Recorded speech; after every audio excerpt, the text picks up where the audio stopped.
De récupérer le Mercantour, parce qu'avant les frontières ne s'arrêtaient pas là. Les communes de Isola et de Vinadio, là on voit qu'elles sont jumelées, mais c'était deux communes sœurs qui parlaient la même langue, le même patois. Et d'ailleurs, si vous cherchez deux villages dans les Alpes-Maritimes qui parlent le même patois, bon courage. Mais par contre ici, c'est deux pays différents et pourtant ils parlent encore la même langue. Et c'est les langues les plus proches qu'il y a.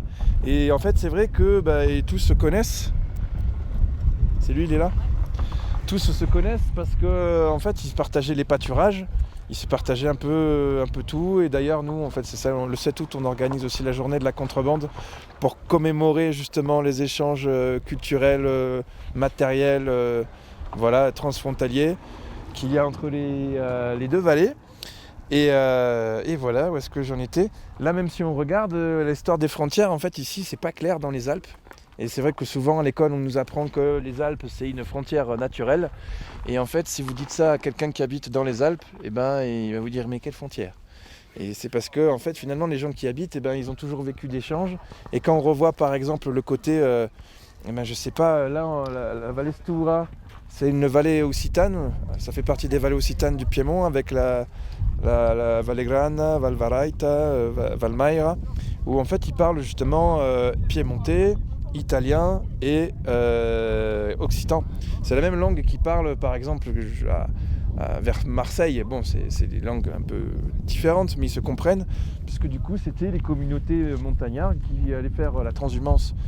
Donc l'hiver, les montagnards ici descendaient à Marseille, l'hiver, et puis ceux qui étaient en Provence, ils montaient l'été pour faire la transhumance, et en fait ils étaient tout le temps en même temps.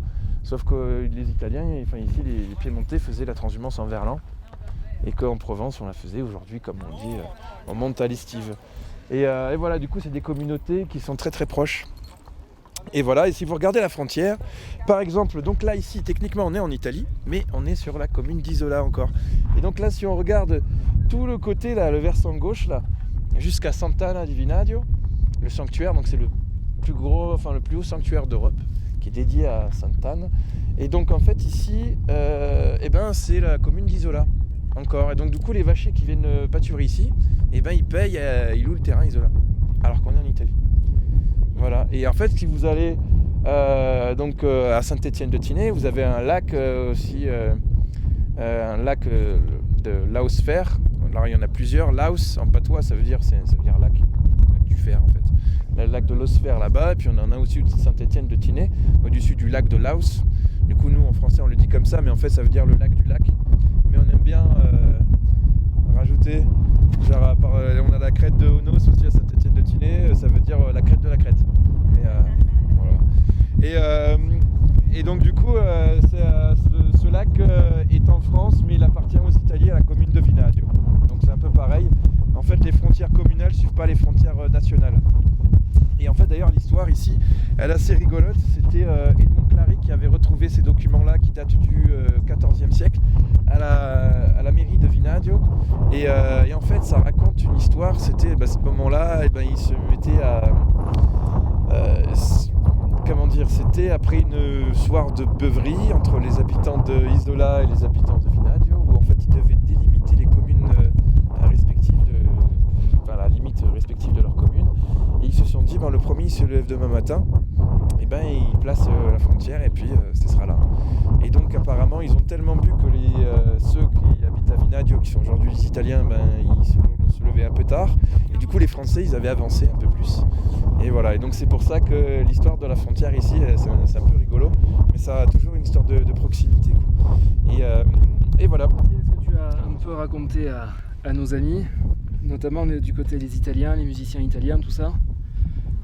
Non, j'ai pas. J'attendais que. Qu'on ait fini la préparation. Bon, d'accord. Bon, désolé, c'est un peu long la préparation, mais bon.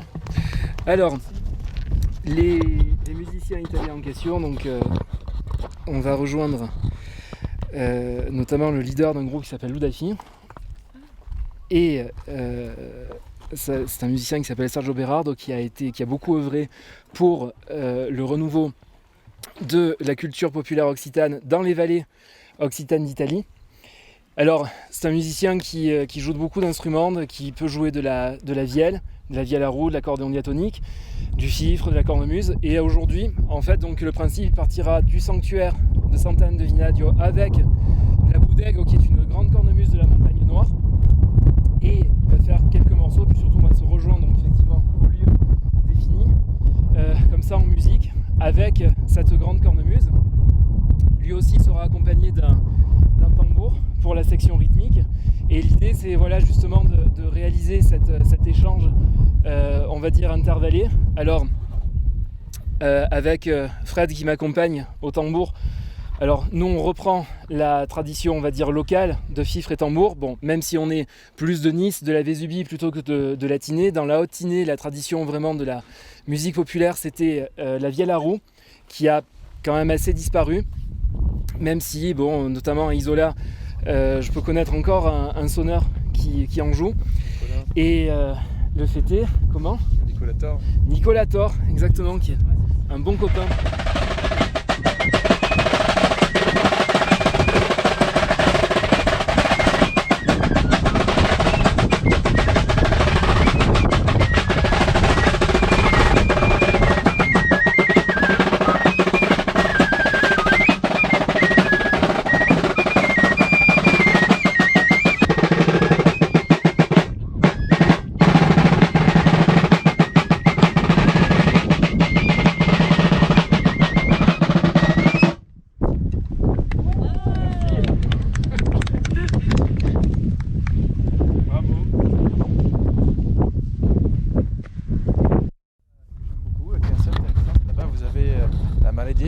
Qui est du coup qu'on voit juste là, et de l'autre côté un peu caché c'est on a le Malinverne, et on raconte que du coup après la Toussaint, du coup le 1er novembre au soir, et ben ici vous pouvez apercevoir le défilé des morts qui rentrent qui passent d'un royaume à l'autre.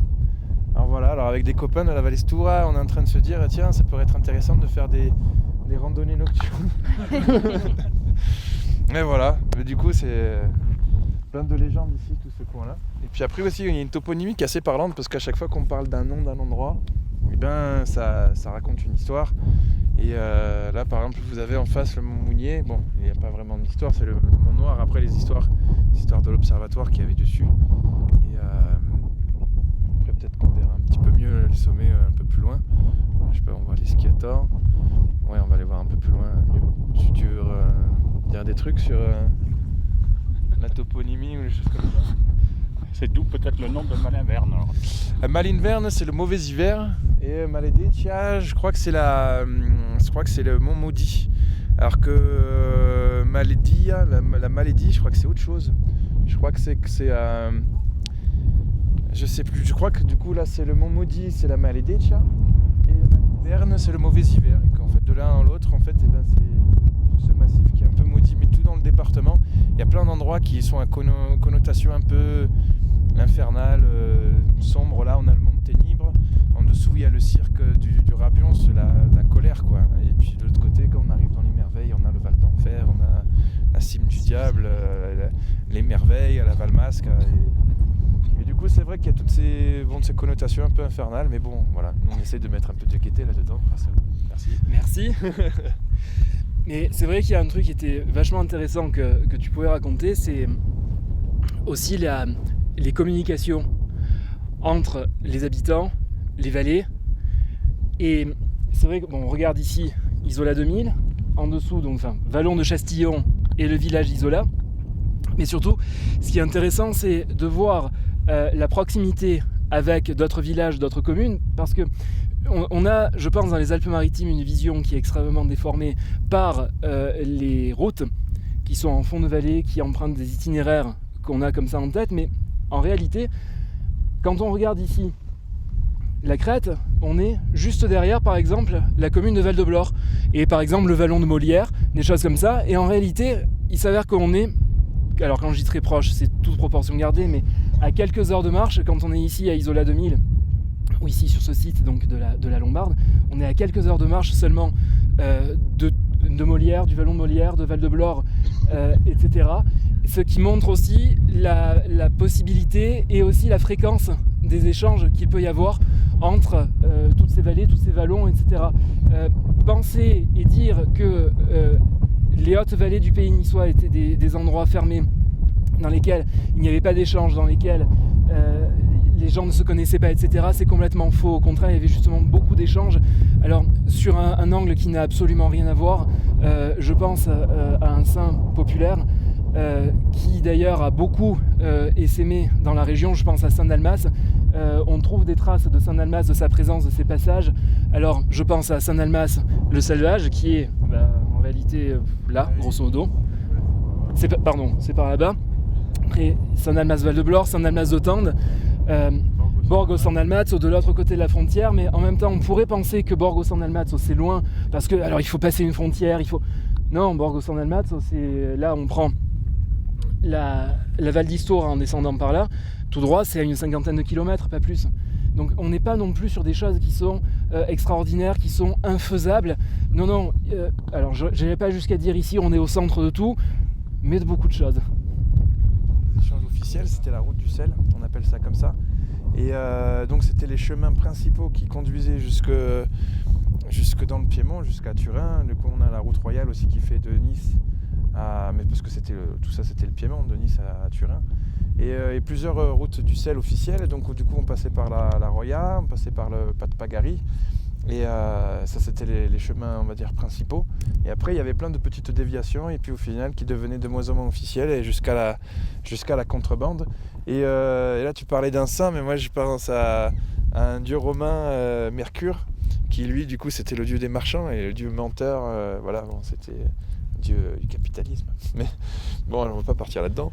Mais du coup et en fait à l'époque chez les Grecs et chez les Romains en fait les bornes kilométriques c'était des bustes de Hermès ou de Mercure. Et en fait du coup Mercure ça va donner marchand, ça va donner mercier, on a le col Mercière juste à côté, on a le Pas de Pagari qui égale le nom du coup de celui qui avait fait construire les ponts en bas à Croix-du-Tel et qui avait aussi qui pouvait aussi demander comment ça s'appelle la taxe sur le sel, la gabelle. On a aussi le pas,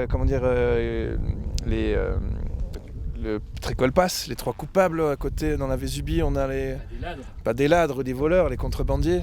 On a les cimes des Scandailles, du coup c'était à l'époque les balances romaines. Et en fait tout ici est lié en fait au commerce. Et voilà, et en fait moi j'aime bien penser aussi que Mercantour ça veut dire ça. Et ça vient du coup de l'échange. C'est l'italien et l'anglais. Mercato, Mercatore, mais qu'est-ce que c'est ça là? Si moi c'est les Mercatore, Mercantour, alors d'accord. Et c'est marchand. Ah, c'est pas de l'anglais alors.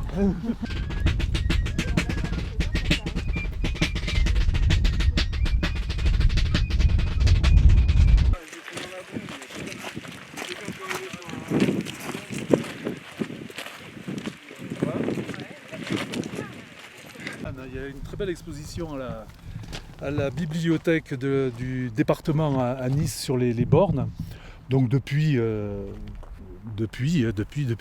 qu'on a des routes, c'est-à-dire grosso modo depuis l'Empire romain et même avant. Les dernières bornes, celles que l'on voit ici, elles ont 3 dates à peu près. 1947, 1962 et 2007. Alors il y en a d'autres, mais c'est les principales.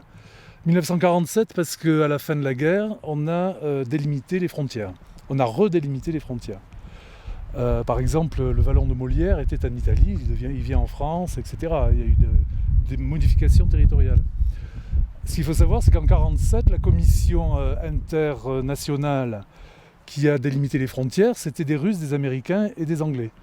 Des gens qui connaissaient parfaitement donc le pays, en particulier les Russes. C'était de l'humour, hein. Vous voulez un peu rire parce que bon. Donc en 1947, on fait les premières délimitations. Tende revient à la France, le vallon de Molière rentre en France, etc. Mais ça pose quand même des problèmes parce que justement ces gens qui n'avaient aucune connaissance des frontières, et en particulier du pays, se sont mis à délimiter les frontières. Alors il y a des choses qui sont amusantes, c'est que dans la Roya par exemple, lorsque vous partez de Ventimille et que vous allez à Breil-sur-Roya, la frontière depuis 1947, elle a changé 4 fois. 4 fois on a construit des postes frontières avec des douaniers, etc.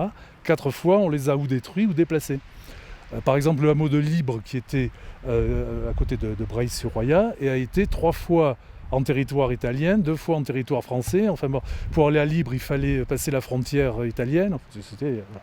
Et donc, assez régulièrement, il y a des rectifications de frontières depuis 1947. Donc, il y en a une en 1962 et là, il y en a une en 2007. Donc, au fur et à mesure, on rectifie les frontières en fonction des crêtes, en fonction des traités internationaux.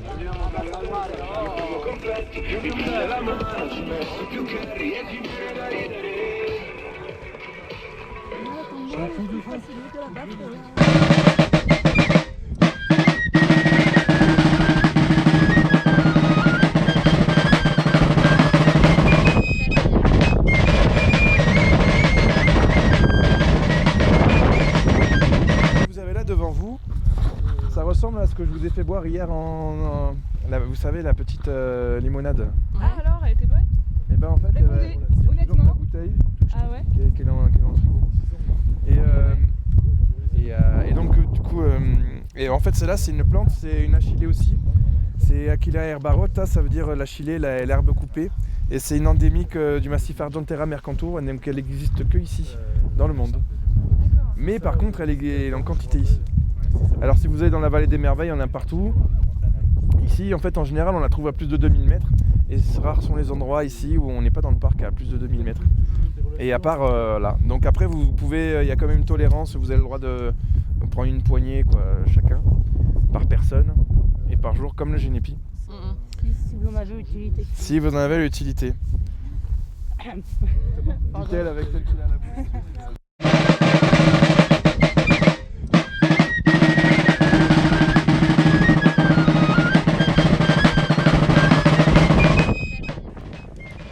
Nous ne tardons pas à rejoindre le groupe d'Italiens partis du sanctuaire.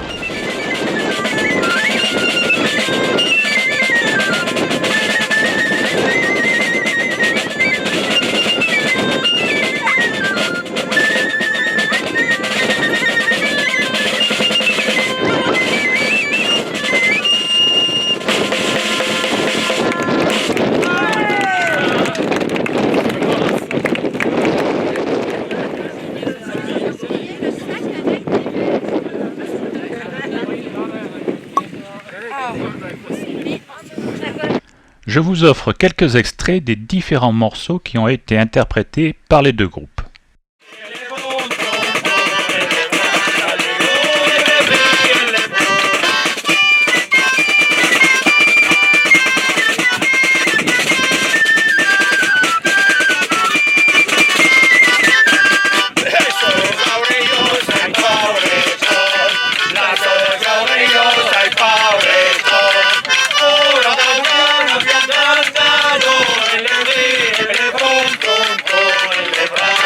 Come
La rencontre et les échanges s'achèvent et sur le chemin du retour, c'est par téléphone que nous avons joint Myriam qui nous présente le thème et l'objectif de cette randonnée et de celles à venir. Je voudrais quand même vous présenter un peu le projet dans lequel il est né la rando d'aujourd'hui. Et donc voilà, le projet s'appelle Oltrepassare il confine. Et c'est un projet qui voit ses origines dans une exposition de photographie qui s'appelait Oltrepassare la frontiera, qui s'était exposée à l'écomusée du pastoralisme de la Valestura pendant l'été de 2020. Et cette année, l'exposition a été déplacée dans une autre hameau de la vallée qui s'appelle Borgata Paralup. Et c'est également dans la Valestura. Et ça a été le point de départ d'un festival itinérant qui s'étend sur tout le territoire de la vallée pour continuer à parler des montagnes, des patrimoines naturels, des frontières naturelles, de l'histoire, de l'identité des montagnes et de nos vallées transfrontalières. Nos vallées, ils ont été toujours des lieux d'échange et donc de grands ferments